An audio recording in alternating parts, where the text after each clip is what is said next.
Well, some of the Stranger one of things the have happened. neurosurgeons was like, "Yeah, I've been listening to Control C. It's pretty good." Like, and I was like, "The neurosurgeon, what the fuck?" And then one of the ambulance drivers was like, "Yeah, I just checked out Control C. That was really cool. Like, I don't really like your death metal band though." And I was like, "Okay, no worries."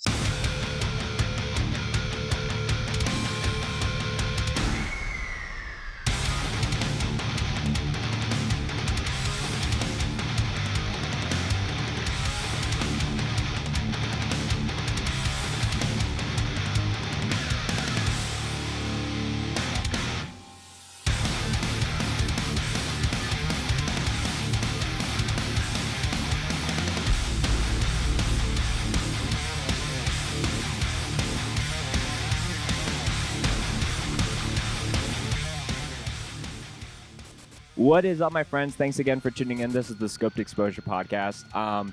You know, sometimes when, you're at the top of a new year, you reflect and there's a lot of either I saw a lot of people in hardcore that either had like a really, really awesome and crazy year and one of the best years of their life, and a lot of people on the other side that had kind of a interesting year, year of like, things that are just, there's some highs, there's some lows, but there's a lot of challenges. And I know for myself specifically, I had a lot of challenges in 2023, and in the midst of all that, there's a lot of really great hardcore and releases that came out, and one of which that I'm very excited to talk about today with my guest is the new Year of the Knife record. So I know Maddie's been on the show before, but I'm very excited to be having Brandon of Year of the Knife on the show as well. So thanks for joining me today, my friend. I'm really excited. Yeah, hell yeah, I'm excited too. Thank you for having me. I think this is coming from the same room that Maddie did her episode in. Just maybe Yeah, for sure. It's Maddie's office. Maddie's office. I don't know. Maybe every room in the house is all pink. Who's to say? No, the doors on the house are pink. Oh, But not every room is pink. Pink is definitely a big thing in our house. So, so even the accent of the outside doors, that's interesting. yeah, it's cute. It's cute. Well, Brandon, I'm very excited to be chatting to you today. But as you know, we like to check a bev before we get into the actual chats here. So it's funny because in prep for this episode, I listened to Maddie's episode that we did almost a year ago at this point. But I have some guesses as to what you're going to check. But I'm curious if you're going to surprise me as to what. Oh, you have a guess?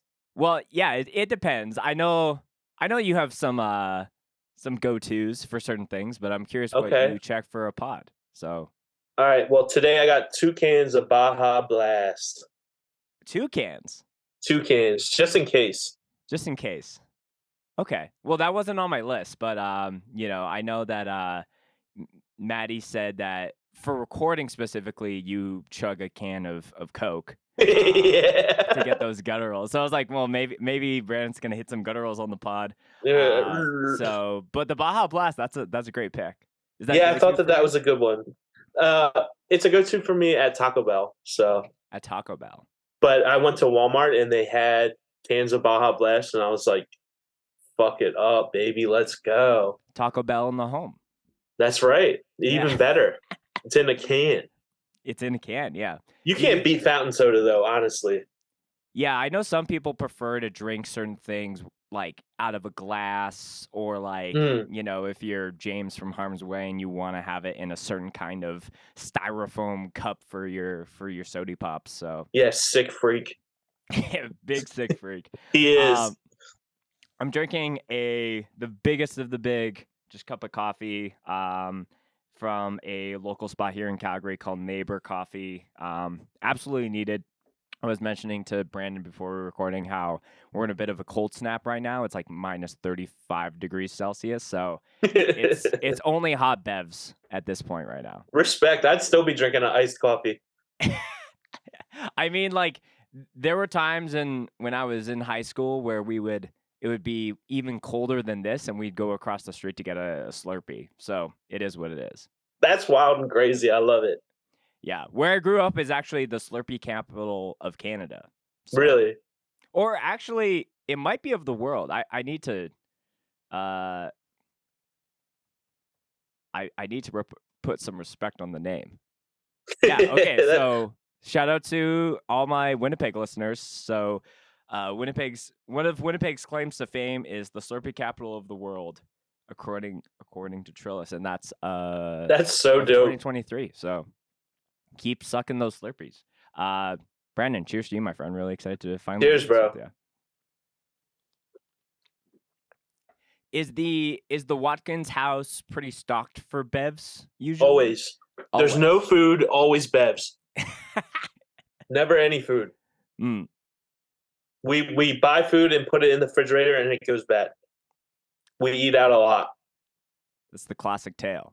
What are the top 3 bevs? Like, is Baja always, or is this more of a special treat for this? No, Baja's like, if I can find it, I will definitely have Baja. But I usually like to keep Mountain Dew, Coca-Cola, and Maddie really likes Dr. Pepper Zeros. Oh, okay. So she's been fucking up the strawberries and cream Dr. Pepper Zero, but right now we have cherry. So. Oh, okay. I feel like cherry is like one of those flavors that can do, like, if it's got cherry attached to it, it can do no wrong. It's incredible. For sure, great drink of choice. Absolutely. So Brandon, anytime there's like so I'd like to have guests who I have really cool conversations with like multiple times on the show if it calls for it. But if it's your first time here, I always like to get a bit of, the person's like hardcore origin story, for lack of a better term. So talk to me about kind of like where you grew up, kind of how you discovered the core, and kind of what initially put you on the path that you're on. Yeah, for sure. So I grew up in a suburb of Baltimore till I was about 11. And when I was 11, my parents got divorced. And we moved to Delaware, me and my mom and my sister.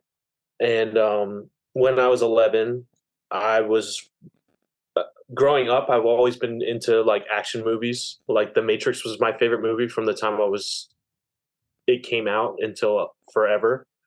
So I was very young watching to this that. Day. Yeah, I love The Matrix.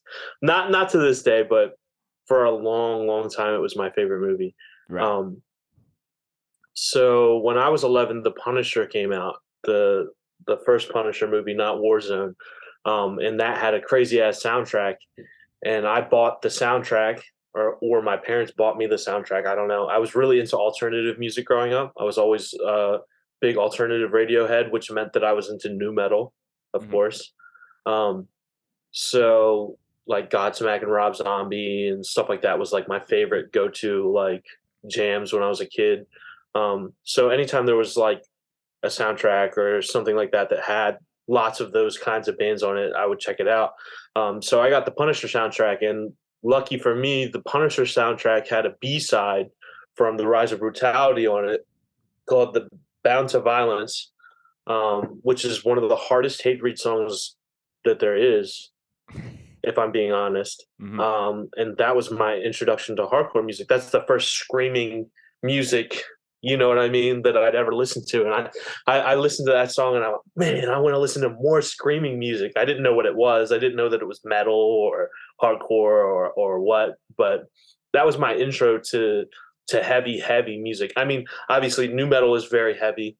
And that was my true intro, but finding Hatebreed at 11 was pretty crazy to me. And I went to school and my friends shared with me the Triple X soundtrack, which had I Will Be Heard by Hatebreed on it, turning Hatebreed into a big thing for me. The same band. Oh, yeah. Okay. Yeah. You were like, oh, this is awesome. The same. Yeah. It's pretty interesting how like nowadays where like a lot of metal that was just as heavy and the riffs are just as crushing, but like it kind of like loses a bit of its charm when there is only singing over top of it. But when you're thrown into like the lion's den and it's just growling and snarling and all like the raw emotions that you feel through the instrumentation, it takes it to a whole new level. Dude, it blew my fucking mind. It absolutely did. And so that was from there I found like Pantera and I was watching like the VH1 like greatest metal bands of all time lists or the greatest metal songs of all time lists and those kinds of things. I got really into metal in middle school, um, and I got into ICP in middle school. But once I hit high school, I met friends. Where I grew up in Delaware, it was very rural, very it's rural suburban. It's a really weird fucking place where we live now. It's strange, um, but there weren't many alternative kids. It was mostly like jocks or like redneck kids or like whatever. Right. So I met a friend who was really into metal music and really into hardcore music, and he got me into like Terror and Bitter End, and like my intro bands were like and Hatebreed, of course, and stuff like that. But it was weird, like anybody that I met through this friend that got me into all those cool ass bands was like, "Yo, Hatebreed's just metal," and I was like, "No, bro, it's hardcore." I had one other friend that was like, "Hatebreed is the hardcore band. That's Right. the band you got to listen to," you know. And yeah, it was weird. I was into metal and stuff before I got into hardcore. Like in probably in ninth grade, I was really into metal. We got into like Behemoth and like Nile and like I was always into like death metal before I was into hardcore. Hmm. Even though the first like heavy band I found out about was Hatebreed. Yeah. The more extreme stuff is what really spoke to me. Cannibal Corpse, Suicide Silence. Like in those early days of Suicide Silence, it was like straight up death metal, so it was dope. Right. Hmm. Um, I don't know. It was just cool, and through being into that kind of music, I met other people that were into it, and they showed me hardcore, and for whatever reason, hardcore just struck a chord with me. And Yeah. that kid took me to like some of my first shows. I saw moshing for the first time, and the kids from school asked me if I mosh, and I was like, no. They were like, you should start moshing. So they were like, does Brandon two step? And I was like, no. But it We're was gonna make sure cool. that he knows. And Yeah, they taught me about it. it seems pretty just like through other research that I've done of you, like just in relation to where you were living and growing up, and then just kind of all those things. Like you were kind of on an island. You didn't have very like a large surplus of people to be inspired by, or even to show you the way. So if Truly. that one kid decided to maybe like not do it on the one day, like we wouldn't be sitting here having the conversation potentially. Yeah, And that's always absolutely. like so mind blowing to me on how very small actions, and like we're both like on the other side now, where it's like you could be at a show and talk to someone, and that might seem a little like just whatever to you, but that can mean the world to that person in their own Yeah, journey at the time. absolutely. And I mean, without that, I who knows what I would have gotten into. I mean, I definitely would still be into death metal, but I mean, the hardcore thing, that's such a like a weird it was such a weird find for where I live because nobody Right. else was into that. Nobody else went to shows. You know what I mean? There was probably like 5 kids or something. You know what I'm saying? Like it's a small place where I live. Right. So talk to me about like where in this point, like, do you pick up an instrument? Like, what was the first thing where it was like, oh, like I want to either do covers or write my own stuff? So when I was like 11, when we were moving over, my cousin, who's 3 years older than me, he got a bass, and he was really into like Primus. He showed me like all my favorite bands like ICP and stuff like that. He was into alternative music as well. We grew up together, and we were always really tight. So I always like really looked up to him and really appreciated the things that he appreciated. I tried to, um, but he got a bass guitar, and he showed me Primus, and Primus made me get into bass guitar. I was like, dude, I want to play bass too. That's so fucking cool. Like Hmm. hearing Les Claypool play all those crazy ass slap riffs and the crazy tapping and whatever, all that nonsensical bullshit that's totally useless in music. Uh, It's funny. I was watching like TikTok earlier, and it's like, so you want to get better at slap bass? And I was like, no, not really. For what? You know what I'm saying? Like, what am I going to do playing slap bass? You can't play it on anything except for Right. maybe like funk. Yeah. Fuck. What's that one I don't know if it's a TikToker. I think it's Davey 504. He's like you want to play bass. Like he talks like that. Oh You know yeah, what I'm that talking about? dude. Yeah, I know who you're talking about. Yeah. Fuck that dude. Fuck him. Fuck him. He's like, this is bad bass playing. This is good bass playing. Shut up. It's all good. Yeah, he's a very bass gatekeeping elitist for sure. But Yeah, that's what I'm saying. Why gatekeep? I don't really get it. I mean, I do get it. There is a yeah. need for gatekeeping. But you know, I this is I'm gonna make sure that we stay on topic. But there's almost like a thing now with a lot of especially bigger bands where it's like not like playing with a bassist in a full live setting, but not having like a full-time bassist in your lineup. I'm like, it is That's not hard to crazy. keep a bass player, guys. Like, No. get over your high horse and get someone who's willing to play 4 strings and not 6. Like, I'm willing. I'll play bass in. in your band. Don't worry. Brandon will play bass in all the bands that are missing a bassist right now. Any band missing your bass player, I'll play for you. Yeah. So you started originally on bass, and Yeah. then like did guitar come later, or was that out of like necessity to like? Because guitar is undeniably the easiest instrument to write music for. Right. Like, but absolutely. when did that come into the picture? So my cousin got me into bass. I thought bass was really fucking cool. I was getting more into like the musical players playing whatever, you know what I'm saying? Like I got into Jimi Hendrix because I was interested in instrumentation.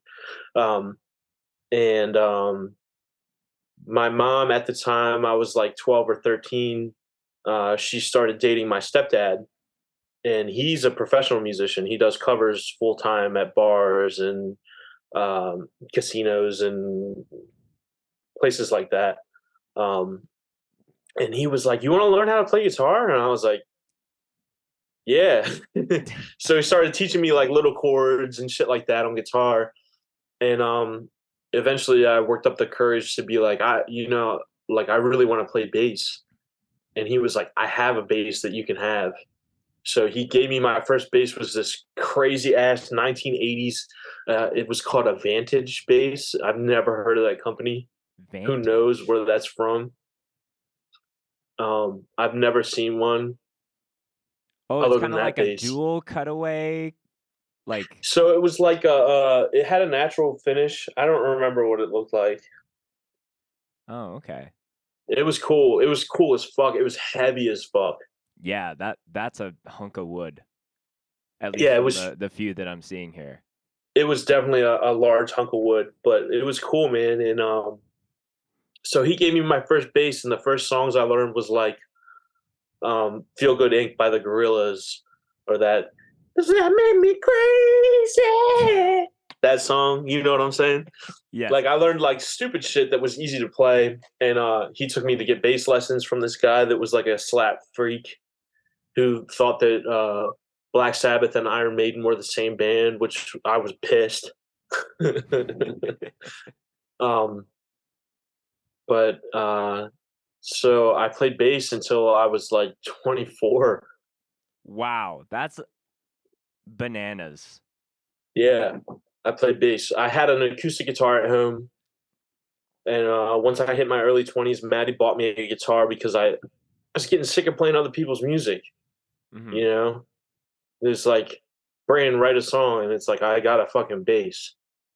You know what I'm saying? Like you're hearing low end, like it sounds great when we're playing it together, but it's like right. And like not to say that I didn't write music before I started playing guitar full time, but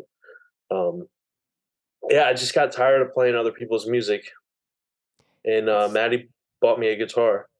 Yeah, it's pretty wild because like I couldn't name any other person who's like started on bass and kept it through like for Dude, I love bass. time.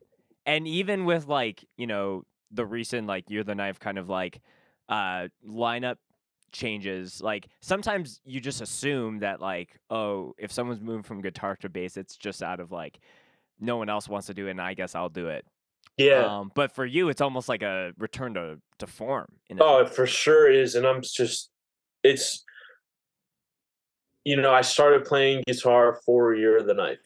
Like, Mhm. that's why I started playing guitar. I started playing guitar to write the Year of the Knife songs, um, and I got better and better and better and better. Um, but I feel like in my guitar playing, I've hit a plateau for now.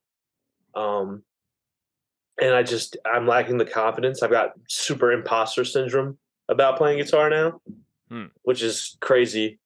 But because like Andy, our drummer, will write songs that are just fucking incredible that I can't play. He'll be like, Oh. "Dude, play this on guitar," and I'll be like, "No, I can't."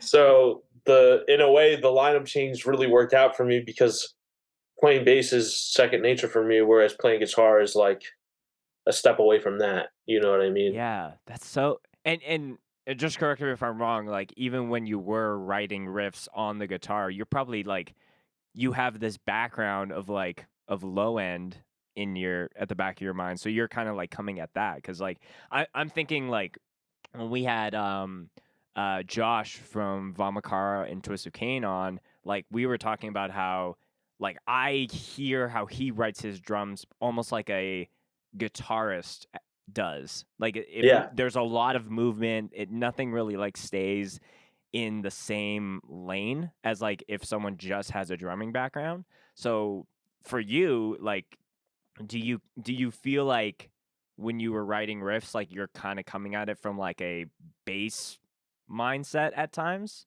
yeah. Everything like my guitar playing is very relentless in my songwriting. Like it never lets up. It just is always going throughout the whole song. Um, I feel like that's a bass thing. you know, you play bass throughout most of the song. I feel like it came more into my tone because my tone is very bass heavy. Hmm. Um, but then as I learned more about tone, I learned about whatever. Tone is a whole thing we could get into, but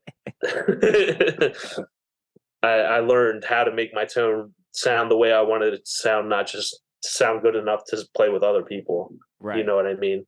Yeah. Um, One of my old projects back in the day, I had it like I had it EQ'd so much that it was like very bass heavy, and my bassist was like, "Bro, if that's how you're gonna be, like I feel like I don't even need to be here now." I was like, "That's true." So I kind of adjusted it to kind of give him a little bit more space. I feel Um, that. let's talk about the new Year of the Knife record, No Love Lost. So when Maddie was on, she kind of brought to light the fact that you guys kind of had this record kind of in the can even before the EP came out. Yeah. So like you've been sitting on it for a minute, and like we'll get into like like kind of releasing it at the time, but as far as like the response and kind of how fans of the band have been reacting to some of the songs since putting it out, where's your head at with that? Oh, I'm so grateful, and it's so phenomenal. The response has been so overwhelming. I mean, it's blowing everything else that we've put out of the water. Even the EP. I feel like it's just like our monthly listeners on like Spotify and Apple Music has shot up crazy. It's the coolest thing ever, honestly. And it's pretty interesting too, because like I feel like majority of bands had some release that was kind of affected by like the pandemic, and You're the Knife, like your last full record, it was like very much because it was right at around the time you guys were dropping that. Yeah, But that shit fell on its face.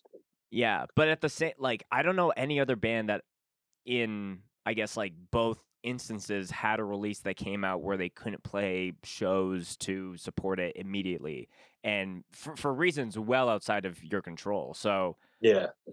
has that kind of like fucked with you in some cases, like mentally, where you're like, do we have like some weird curse or some voodoo shit that's Yeah, like right. hanging over our heads, or how have you been able to, work with what you got at the time? It sucks because it's like I want to write more music. You know what I mean? I've heard these songs for so long, and it's like we're not playing them. I don't know when we're going to be able to play them, and it's like I can sit down and write a song. It's easy for me to write songs, so it's like Mhm. it's especially when it's like I'm not working a lot and like I need something to do. It's like writing music is like really makes me feel better. You Mhm. know what I mean? Like that's a shitty feeling like you need something to do, like you're bored as fuck. Like so, I'll sit down and play. I'll sit down and write. So it sucks. Um, it's fucked that it's happened twice that we haven't been able to play.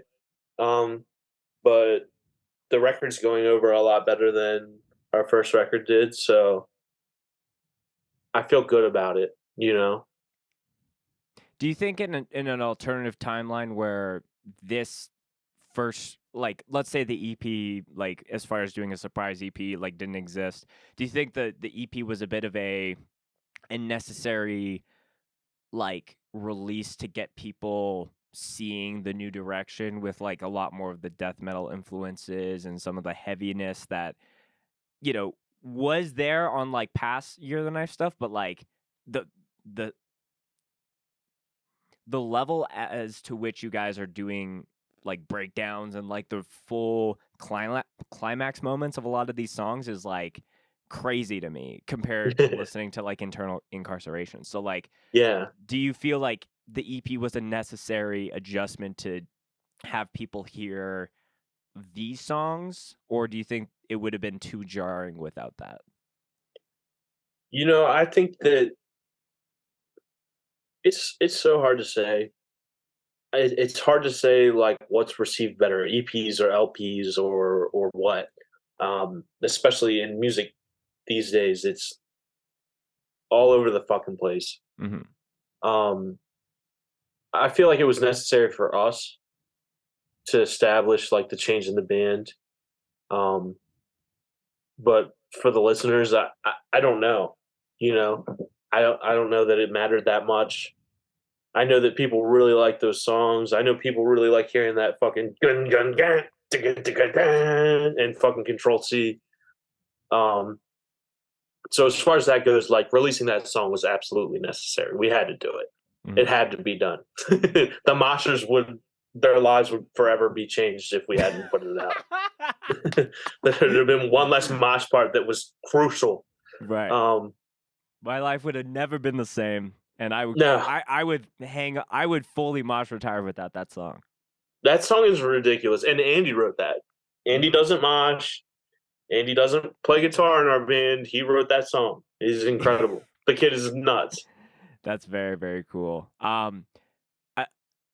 is there anything about this release that I guess was affected as far as when, or like did anything change kind of like after the accident happened last summer, or was like did everything just kind of like line up at the time that it should have?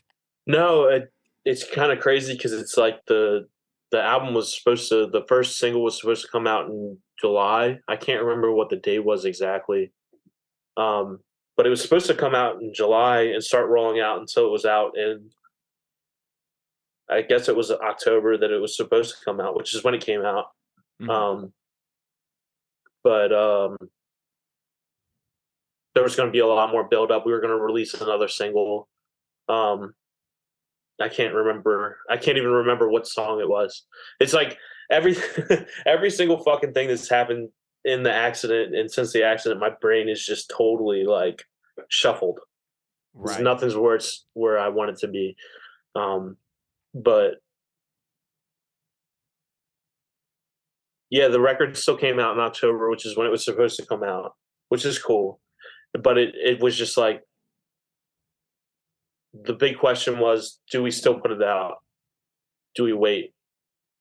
And we waited until the end of September or whenever the first single came out. It was hard for the twins to want to put it out. They were like, it's it just feels so wrong doing it without Maddie, because Maddie at the time was in a vegetative state for a month. Then she was like coming out of that for a month. You know what I mean? And by the time we left, she doesn't even remember. You know what I mean? She doesn't remember the month of October. She doesn't remember anything before that. It's crazy. Yeah. So, like, I guess, at least from the twins' perspective, like, they wanted to be like, okay, everyone is, like, did they not want to drop it, at least at the time, due to, like, having that release tainted? Or, like, I'm not trying to, like, obviously they're not here to speak for themselves, obviously. No, but, yeah. I don't really understand, and I didn't really understand at the time. It was kind of a source of frustration for me that I was like, why wouldn't we put it out? And they were just like, it was just really hard for them to reach that decision for whatever reason. Yeah. Which is, like, Totally understandable. and the feelings that you guys have felt all of the last, like, 6 months is, like, shit that, like, I wouldn't wish on, like, my worst enemy. It's just very crazy, like, all the stuff that you guys had to process. And I'm thinking, this, it's a little bit different, but, like, I'm thinking about when I had Chris from Suicide Silence on the podcast very recently, and just, like, talking about when Mitch passed away, and just, like, how, Oh my god, I could not fucking imagine. and those are, like, very sensitive, like, kind of conversations. And, like, and thankfully for him, like, he's very, like, open to talk about anything. But Yeah, that's cool. to talk about the percentage of bands that have to deal with X atrocities, or X, like, casualties. And like, thankfully, like, no one in the band from your guys' accident, like, everyone's still here. And and that's a big W for sure. But it's like, there's no, like, roadmap to, like, okay, you deal with this thing, and then here's other bands and other musicians and other people within your craft that you can have, like, have company with, who have a very similar experience, if that makes sense. Right, because this shit just doesn't happen. Yeah. And should never happen to any bands. Yeah. In the midst of, like, the GoFundMe goes up, and an overwhelming amount of support comes through. I was on there yesterday. I was just kind of scrolling down at, like, the top donations, and it was just, like, super heartwarming just to see so much support, and, like, real deal support from, like, all people of heavy music, not just hardcore. Unfucking believable. I heard an interview with the twins where they were, like, over like, just super surprised how, like, I think Architects donated, like, $5,000 or something. Dude, incredible. Yeah, And exactly. you're like, we've, like, never met them. We've never, like, I don't know if you've played shows. Never talked to them. Never played a show with them. No. Nothing. Were there any other donations that came through that, and it doesn't need to be, like, the biggest donation, but, like, any donations that came through that, like surprise you in that way? You're like, I've never even spoken a word to this person. Dude, for sure. And I know that in talking about it, I'm overlooking people that have donated, so I don't want to be like whatever. But the Ghost Inside sent me a bunch of money on Venmo, and I've never talked to them, never nothing. They were just like, we know how it is. Here's some money. Sure, yeah. Just help you out. And I'll never forget that kind of shit. You know what I mean? And I hope that I get the opportunity to meet them someday so that I can thank them, because it meant so much, and I needed it so bad, Right. Yeah. And I'm sure, like, it's one thing to have it where, it's like, bands that you've toured with, or, like general homies, but, like, to have it from someone that you've never met, but who have gone through a very similar situation, like, that's absolutely very powerful. That's very It was amazing. It was super moving. I truly, I can't express just how grateful I am to have had all the love and all the support and all the everything that we've gotten. I'm beyond words. I don't have the words to express how it makes me feel. Yeah. It's incredible. I think it's obvious to ask how everyone in the Year of the Knife camp is doing. I'm sure a lot of people listening to this as well are kind of curious how our girl is doing and how Yeah, you're doing as well in the midst of all these new aspects of this point in yeah, your for life. sure. So yeah. Um, so Andy and Aaron are doing incredible. They're finishing up the physical therapy. Andy finished the physical therapy. I don't know that Aaron's done yet or not. I can't remember. I'm terrible at this. Um, but they're both like going to the gym and like working out and building up the muscles in their legs and building up their muscles in general. So they're going to be Hmm. sexy lady killers, you know. Um, but they're doing super well, and I mean, we do a death metal band called Damnation's Domain, and Andy fucking just rips on drums. It's fucked up. Like the first time we practiced, which was a few months ago, to start writing. We're recording an LP, but to next week, but to practice for that, he's just the first fucking practice. It's like nothing happened. It's like he didn't miss a beat. The bitch broke both his fucking ankles, and he's like, "Yeah, this ain't nothing for me. Running double bass all day long, all day long, Wow. all day long. Like Just it's nothing, cooking. man. He's He's incredible." like, put me back in, coach. I'm ready to Yeah, go. exactly, exactly. And Aaron's doing great. He's got a little bit of a limp, but like that shit'll go away. You know, Mhm. he's doing so well.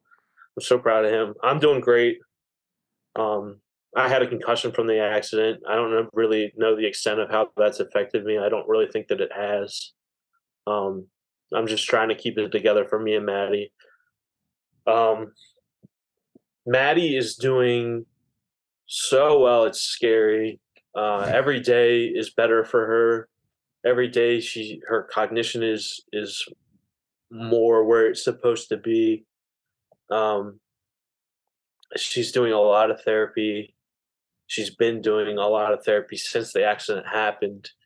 She Mhm. went from being in a vegetative state for a month to being in like a waking state for a month to being 8 a.m. to 4 p.m. doing back to back to back physical therapy, occupational therapy, speech therapy, which is very, very intensive. And she was doing it 6 days a week. She doesn't remember anything from the accident. She doesn't remember the first 3 months after the accident. She started remembering stuff in November. Mhm. Um, and the accident was in June, which is just fucking so crazy to me. Mhm. Um, but she's doing great. And I, I, I don't know. I'm just glad that she's here, you know. Um, but things are good, and we're trying to get back into the flow of working, um, which is difficult because it's like I can't tell you when she's going to be ready. You know what I mean? To get back into to Right. working the way that she was, and it's hard because I was her employee. She's my boss, so it's like I would draw and ship shit out. That's all I did. You Mhm. know what I mean? And now I'm taking on this new role of I'm going through the emails and I'm trying to contact her manufacturers and I'm trying to work out her various dealings. And it's just like it's crazy. Yeah, yeah. It's a lot for you to take on, and I'm sure that there are days where you kind of feel the weight of it all. But Yeah, for sure. yeah, I do think that this you guys have shown that because I think about the first LP and then obviously COVID affecting that, and then I remember I think I was watching the Hey 5 6 set from it was the record release show, even it was a year after Oh when the my record god, that came was an out. amazing show. And just the response, I was like, "Holy!" So it is an undeniable fact that when you guys have your, No Love Lost, LP release show, whenever that is, it's going to be explosive for sure. I And hope I think, so. yeah, I think it will be too. Yeah. But yeah, I think it's like right now it's just in a phase of like, just letting things like just doing what you need to do from day to day, and then the music will come. I think I've seen like a couple times either on your stories or even on the main Year the Knife account, like you guys as a band have practiced together. Year of the Knife hasn't yet. We've done Oh, okay. Damnation's Domain, and we're doing a soft band. Me and Maddie are.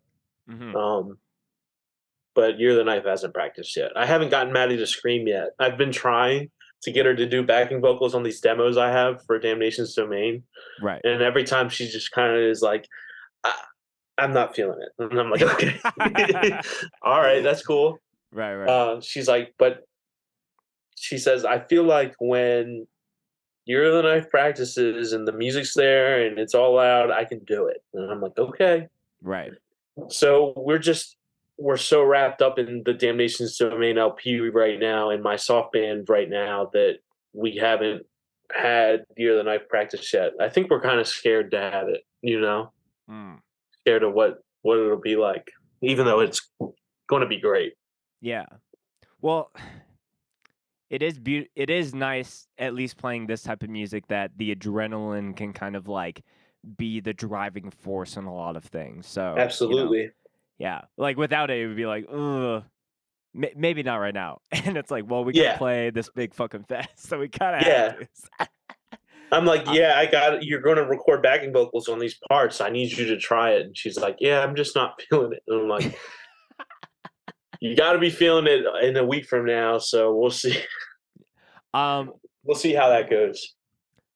when going back into the summer when you guys were in Salt Lake for a long time, something that was very interesting to me is that like the twins weren't there for a long time. Like you and Maddie were there for a very extended period of Yeah, time we were before there for being three able to months. return. So in the midst of that, it sounds like there was a couple people that were, either like I think I read in an interview that like someone loaned you like an Xbox, like just like Yeah, random dude. little shit just to help pass the time. But something that was very interesting to me was like you actually went to a couple local shows. Yeah, I went to 2 shows while we were out there. My friends took me. Hmm. It was awesome. So it's like I met the singer of Crow Killer once, Blake. I met him one time when we were out on tour in like 2019 or something. It was pre-pandemic. Hmm. He was hanging with Sanction because Lumpy knows everybody. Hmm. And I met this dude, and I was like, "This dude's mad nice." Like, whatever. He doesn't have. I don't think that he has social media, so I never reconnected with him. Mm. Um, and then when the accident happened, my friend Joe Hardcore was like, "Here's this dude Blake's number. He'll help you settle in up there or whatever." So I hit it up Blake, and I was like, "Look, man, like I'm just looking for friendship. Like, this is the craziest shit that's ever happened to me. I have no idea where I'm at. I don't know what the fuck I'm doing. Like, will you be there for me?" And he was like, "Yeah, hell yeah. Like, here's me, and I'll take you out to dinner and introduce you to a few of my friends." And from there, they were like, "You want to go to a show? You want to do this? You want to do that? You want to borrow my Xbox?" Like, just like I just met these incredible people, and I mean, I don't know what I would have done without them while I was out there. I would have went fucking crazy because Right. it was me, my mom, and Maddie's mom. So not to say I wasn't in good company the whole time I was there. It's just there's something different about a friend, and especially something different about a friend in hardcore. You know what I mean? Than your That mom. just yeah, Like peace and exactly. love to all the moms, but like Yeah. I totally got you. Big respect to my mom, she's the goat, but I needed a friend. Hmm. Yeah, and like I guess I've never been in a situation for that amount of time where it's like I'm in a place that I'm not like this is not my home and I need my dose of the core. Yeah. And and like I'm sure that, Year of the Knife has played there like at least a couple of times over Yeah, we where you've have. We've played trained. like 3 times. Yeah. So yeah, it's just like it kind of like made me think about like, you know, just the need of that when you're in kind of like a very dark time. Like maybe you have like and I'm speaking of like, you know, I kind of alluded in the intro, like last year was a little fucked up with for me, and I moved across the country and only recently moved back.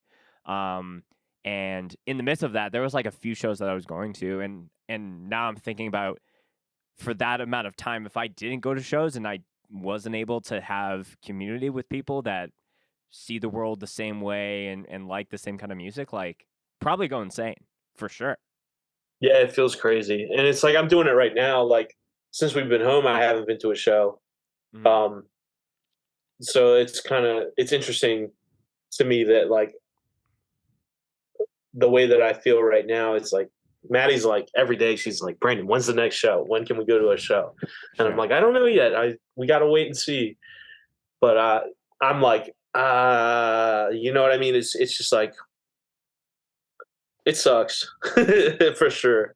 hmm I think something else that I wanted to kind of get in, you know, like anyone that knows you, you know, you and Maddie like not only do this band together, but you also do Candy Corpse, and that's kind of like the main business or 9 to 5 that you have. And Yeah. obviously, you're taking on a few more roles in that in the midst of all this, you know, time of healing and change.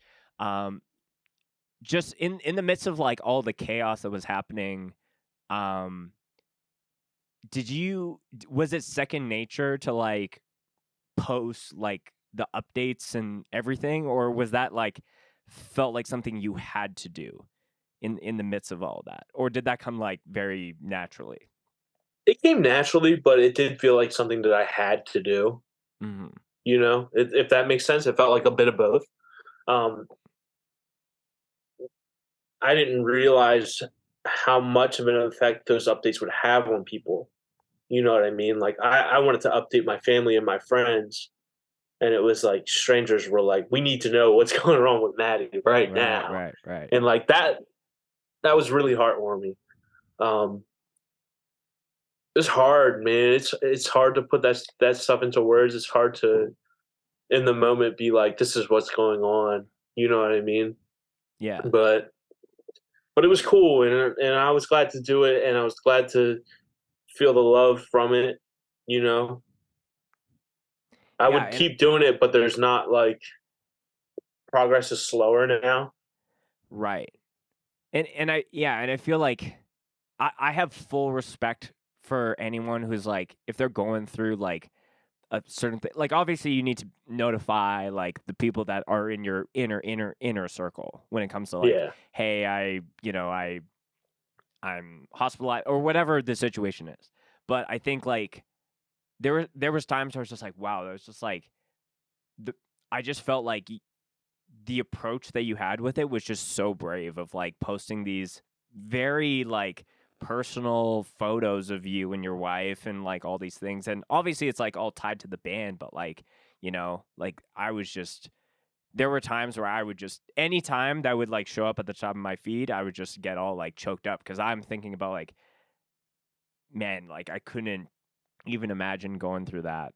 yeah, And just the overwhelming, I would just like read the comments and just feel like so, amazing, yeah, yeah. truly So, amazing. mhm. So yeah, and it was hard doing it. It choked me up every time I was doing it. Every every fucking thing, every little step that Maddie made would just I would just bawl. I couldn't help it, and my Yeah, mom would bawl, and her mom would bawl, and it was just like so sharing such a sensitive side of myself was hard, hmm but I feel like it was necessary, and I'm happy to have done it. Did anyone in the hospital who was taking care of Maddie become a new fan of the band in the midst of all this? You know, I really don't know. Those people were they're so nice that it's like they're like, "Oh, you're in a band. That's so cool. Let me check it out." It was all normal people, you know what I Right, mean? of course. So I don't know, but I had people reach out to me that were like, "Oh, I work in Salt Lake City and I'm a this, and I love your band." Stuff like that happened. Hmm. So I don't really know. I I hope that would be so cool if somebody was like, "Yeah, I like the band now because I met you and Maddie," but I really don't know. Yeah. Who's to say? Maybe there's, some doctor's office that's bumping the new record right now. Well, some of the like Stranger one of the things have happened. neurosurgeons was like, "Yeah, I've been listening to Control C. It's pretty good." Like, and I was like, "The neurosurgeon, what the fuck?" And then one of the ambulance drivers was like, "Yeah, I just checked out Control C. That was really cool. Like, I don't really like your death metal band though." And I was like, "Okay, no worries." You know what I mean? You're I like, was I'll, just like, I'll take what I Okay, can get. yeah, I'm Um, down with it." when it comes to your other bands as well, like we've talked about Damnation Domain a little bit. It sounds like you guys have an LP in the works. But you also is there anything coming up for any of those projects that you want to plug or talk about? Dark Fiend and Fragged is the Yeah, other fragged. two that have Hmm. epic name. I Thank think you. that's very, very sick. Hell yeah. So Fragged is cool. Fragged is something I started doing because Damnation's Domain used to just be me, and it was like totally on my terms. Whenever I wanted to put out music, I could just do it all myself and put it out. Right. Um, and that was a huge outlet for me in those early times that evolved into a band that it's, in my opinion, it's an incredible band. I really love it. Um, so Fragged came out of a necessity to be able to do my own music on my own time whenever I wanted on my terms. Mm. Um, so I started a band that was like hyper devourment, like just gutturals and just as heavy and fast as I could make it. Mm. Um, but Fragged is cool because it's like I have like 10 songs just in the chamber. You know what I mean? It's like I just do it and do it and do it and save the music. I just put out 6 songs with Fragged on a big ass split with like some other gore grind bands, some cool shit, one man bands kind of thing. Hmm. Um, I love Fragged. I mean, I don't really care if people like it, but people seem to vibe with it. Especially, it's so new. You know what I mean? It's hard to say. Um, but yeah, Damnation's Domain. We've been working on an LP for since we got home. Since before we got home, we've been working on an LP. Since before tour, but since we got home, we really started hammering the nail and really working hard on our LP. We're recording Monday, Tuesday, and Wednesday for Oh, that LP, which is really exciting for me. yeah. Damnation's Domain is my baby. It's what I want to hear when I listen to music. Um, I write songs for it. Andy writes songs for it.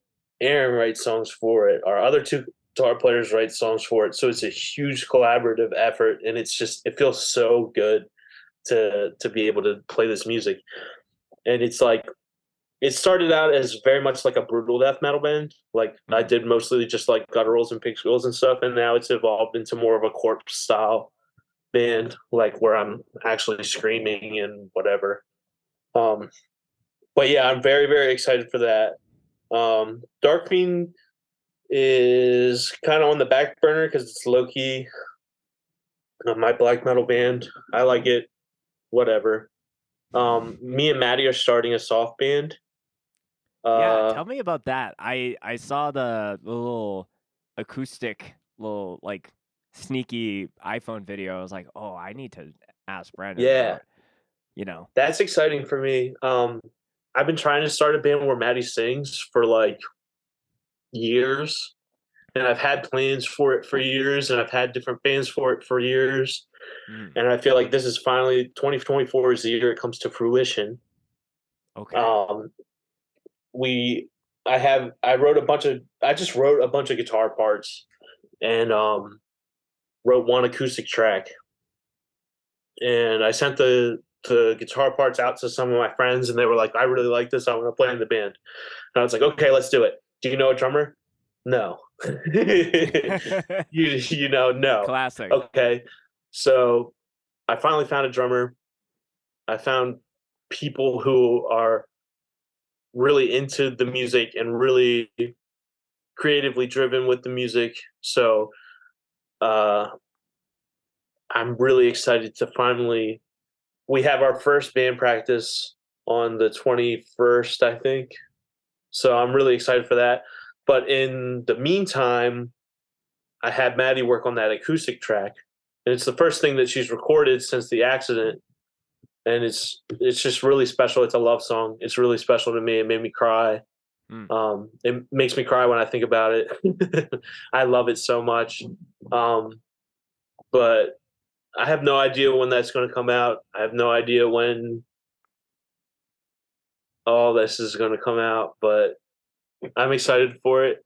It's real cool, like Smashing Pumpkins-y, octave-y riffs, heavy distorted guitar, that kind of stuff. Yeah. So a little bit of grunge love in the midst of it. For sure. Okay, cool. Yeah, I'm personally excited to hear that because a lot of your stuff, as far as like your current resume is very the horns. Yeah, it's To the it's max. definitely metal. So, It's yeah. extreme. So I'm very excited to hear you put something out that's a little it might be rocking, but not this in your Yeah, face kind of no, stuff. not extreme rock. Yeah, Yeah. for sure. I'm excited to do that too. I'm Yeah. really excited about it, honestly. There's like you said, there's a lot of uncertainty when it comes to, there's no set timelines of like, oh, we need to be ready by this time. We're just kind of letting things take its course to a degree. Something that I thought was very interesting is that and I don't know when Maddie said this, but she told you, just like, I still want to tour. I still want to go out on the road and I still want to do these things. And Yeah, dude. She said that to me when she was in the hospital. Like when she was coming out of her vegetative state, when she first started communicating with me. yeah, I was like, well, how do you feel since the accident? Do you still want to tour and stuff? And she was like, I still want to tour. And she said that constantly. yeah. That hasn't changed. Yeah. Which, like, I didn't know, like, prior to our conversation about, like, the Goats Inside reaching out to you guys and supporting you, like, not only, like, with words of encouragement, but financially as well. But, So like, epic.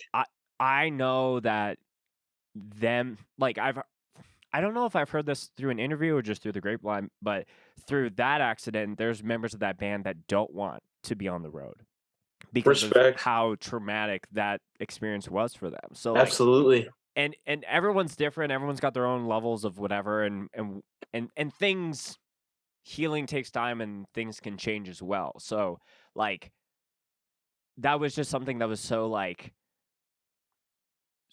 amazing to hear how she was like, I love this shit so much that even this cannot stop me from Oh yeah, wanting to go out and do the damn thing, for sure. She's unbreakable. unbreakable.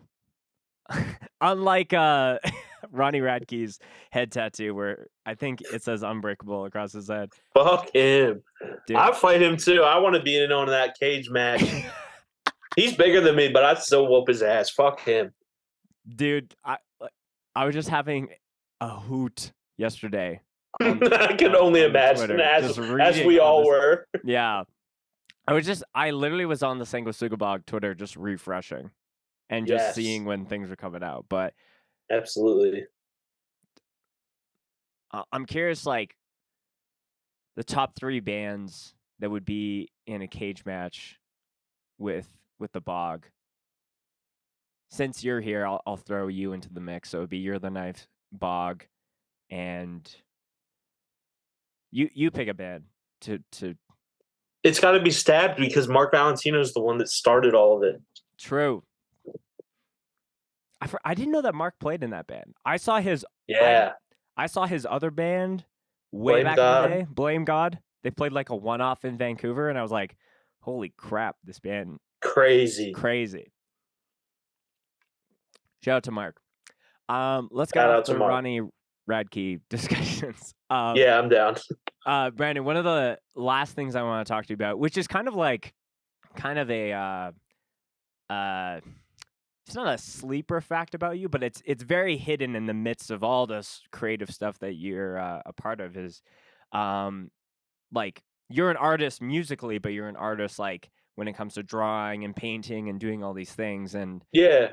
is that something that you kind of have as like, it's kind of nice to do that when I have time, or are you trying to do a little bit more of that? Like, when did that even all start for you in the midst of also music being at play? So I've always drawn. I've always found myself to be very creative.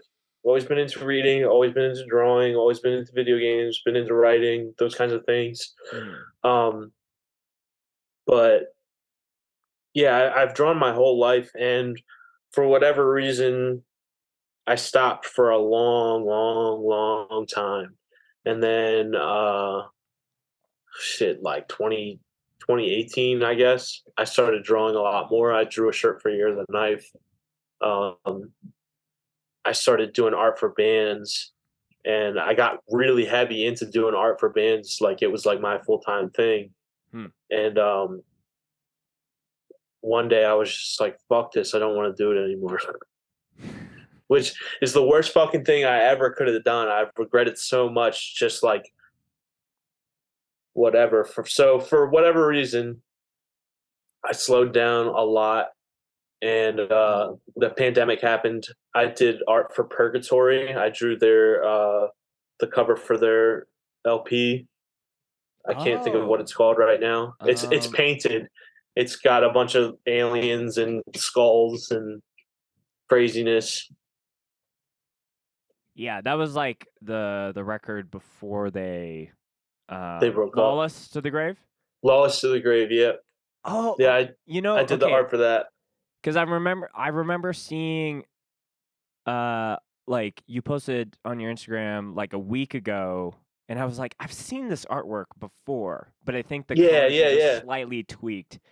yeah. Um, That's the original version of it, and I printed and scanned it, and that's the version that they used in Ridge. Ryan spiced it up a little bit, just edited it. So okay, gotcha. Shout out to Ridge.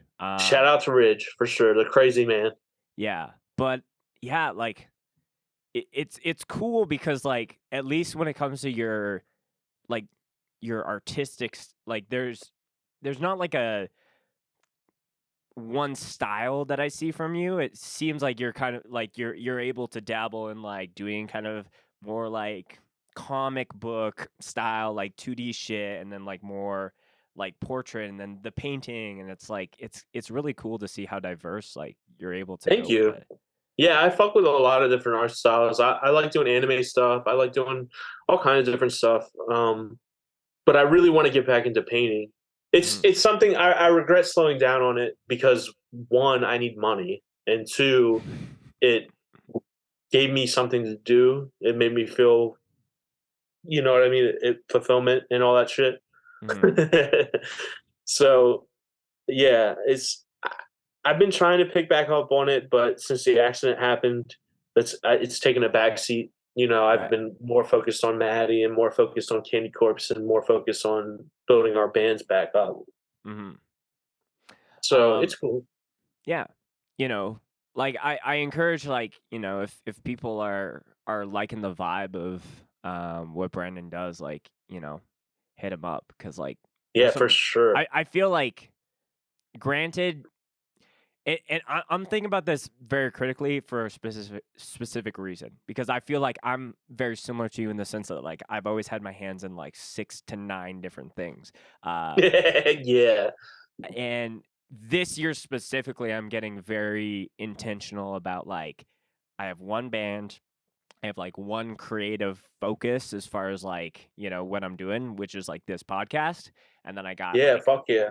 one, you know, job as far as like the income, and I'm trying to keep it simple, and it feels unnatural but it feels necessary off of like where I'm at timeline wise as well. So I I've feel that never for sure. really I've never really like hyper focused on like only like a couple different things, but I have, you know, it's like a time old tale for a lot of creatives where it's like some they found that one thing that works and then they hyper focus on it and then it becomes their thing. Yeah, for Which sure. there's already a couple things in the midst for you guys with, you know, running Candy Corpse as well, but yeah, I'm trying to put that into practice a lot, which is a beast of its own. No joke. That shit is hard. Yeah. That shit is so hard. One of the last things before we start to wrap up, Brandon, that I wanted to ask is I know that you collect a lot of shit, and there's a lot of stuff in the room. There's a big collection of collectibles. What is either the most rarest thing that you have, and that doesn't need to be like it's going for crazy money online. It could just be like it's a one of one or whatever, or something that if we're doing a little spontaneous show and tell that you want to show. So let me go get it. Yes. Oh, you know what it is exactly. He took the headphones off. So Brandon's getting it. I love this chair, by the way. Jordan, cut to the wide of the chair. Now cut to the chair. Yeah, I could think of it off the top of my head. I got a copy of Ultimate Muscle, which was a show on FX for kids. Okay. And it's an anime about wrestling. It's incredible. It's crazy. But I found it at Second and Charles, which sells like used comic books, video games, movies, vinyl, every fucking thing you could think of. I found it there for like $6, and it's an expensive book, but it's a rare book. I've never seen another copy of it. So it got me so excited when I found it because I was like, Ultimate Muscle, I've been looking for this. And then I was like, it's like $6. What the fuck? Ultimate Muscle. Ultimate Muscle's dope. I guess that's the manga. So I'm curious on what if I'm just search. Oh yeah, on eBay, that's like going for $150. Yeah, ridiculous. Plus 200. You got to steal, my friend. I did. I really lucked out. I'm a very lucky person. I mean, obviously we got into a horrible car accident, but none of us died. So I would count that as part of my luck factor. I'm very lucky. I'm good at finding shit. This got me so hyped. I don't know why it's that book specifically, but it is, and that book got me really hyped when I found it. Also, I like your Disturbed shirt. I didn't say anything about it. Thank you, man. I appreciate this is one of my favorite threads that I've ever gotten. And I got this shirt for $40. I've never seen it before. I imagine that like a reseller could sell it for like, because the print is crazy, bro. Like, yeah, it's a dope tee. Got the hands? Yes. So he's like, we are the Disturbed. And it's like a great size too. I think it's a 2X. Yeah, it's good on you, man. Appreciate it. Yeah. It's the one shirt out of I have like a little, like, I call it like my nostalgia new metal shirt collection. So I have like a couple things that I'm kind of collecting, I got a couple Slipknot shit. I got some Linkin Park stuff. Respect. But this is the one that every time I wear it, there's always one person that I either haven't met before who's like, yo, Disturbed? I'm like, yes. So the Disturbed. Yes. Of course. Oh, wow. So, Brandon, the very last thing that we end on before we start to wrap up the show, and I ask every guest who comes on the podcast here, is a favorite mosh story that you would like to share. That could be something that happened to you, something that just happened at a show you were at, wholesome, gruesome, whatever's first to your head. All right, I got two quick ones. One is I made the return of Brandon the Mosher. I stopped moshing for a long time because I hurt myself when I was like in my early 20s, which is the second story. The first story, I got Sonny posted a video of me on Hate 56 just being a little asshole because E-Town Concrete was playing Time to Shine, and it was like right before he was like, this song's called Time to Shine. And I was like, oh, they're going to start. So I ran across the pit and just started smashing people. Like, it's natural. It's E-Town Concrete. I'm supposed to be ignorant. Dun, dun, dun, dun. Yeah. My favorite mosh part of all time. Yeah. I got canceled for that. You got canceled? Kinda. People were really upset about me Oh. moshing to that. Well, People what were not year was happy. this clip put out? 2022. Oh. It's new. Very recent. Oh, very recently, yeah. Yeah. So that's a fun one. If you ever want to check that out, you scope out Sonny's Hate 56 shit. Find the E-Town FYA video. I'm moshing in it. I'm definitely gonna That's check it out fun. after this. And then the time I hurt myself was at this show in Seaford, Delaware, which is a very, very small place. It was a bullshit show. My old band Double Dealer was playing, and one of my friends' bands covers "Strength Beyond Strength" by Pantera, and I had no idea they were going to do it. And the is like one of the coolest mosh parts ever conceived by man. And for whatever reason, I was young. I was like 22. I fucking freaked, and I started moshing, and I swung at one of my friends that's way bigger than me. And when I connected, it dislocated my shoulder. So I had a dislocated shoulder for like 4 or 5 hours. I had to do rehab for it and everything. It was crazy. I don't know why that's the other story that popped in my head, but anytime we talk about moshing, I talk about getting hurt moshing, which is stupid as fuck. Don't hurt yourself moshing is not worth it. When you have to explain to people what you were doing when you hurt yourself, you're like, yeah, I was like, you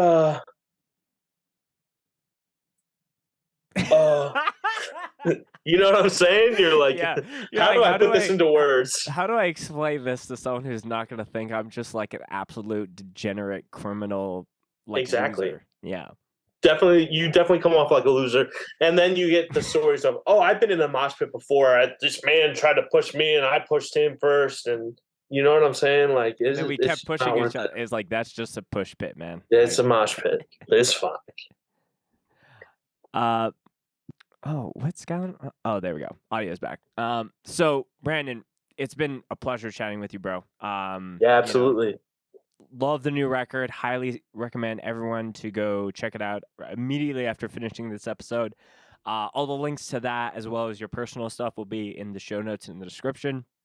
Hell yeah. Anything you want to shout out, anything you want to plug, or anything you want to send people off on before we go? Check out Damnation's Domain. We put out a live tape that's not really a tape because we haven't made it yet. But we put out a live tape. It sounds insane. I sound insane on it. If you like death metal, dancing, hard music, you'll like that shit. We're putting out an LP sometime. We're recording next week. It's going to be fucking awesome. Shout out Candy Corpse. That's our job. Please keep us working.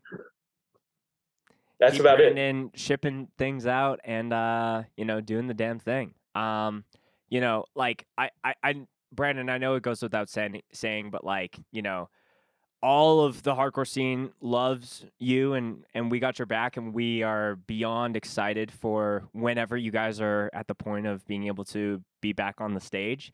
I feel like it's going to be, well worth the wait and then some, given everything that's been happening. But 2024 is truly the year of the knife. Thank you again for coming on and chatting with me today. Thank you so much. It's been a pleasure.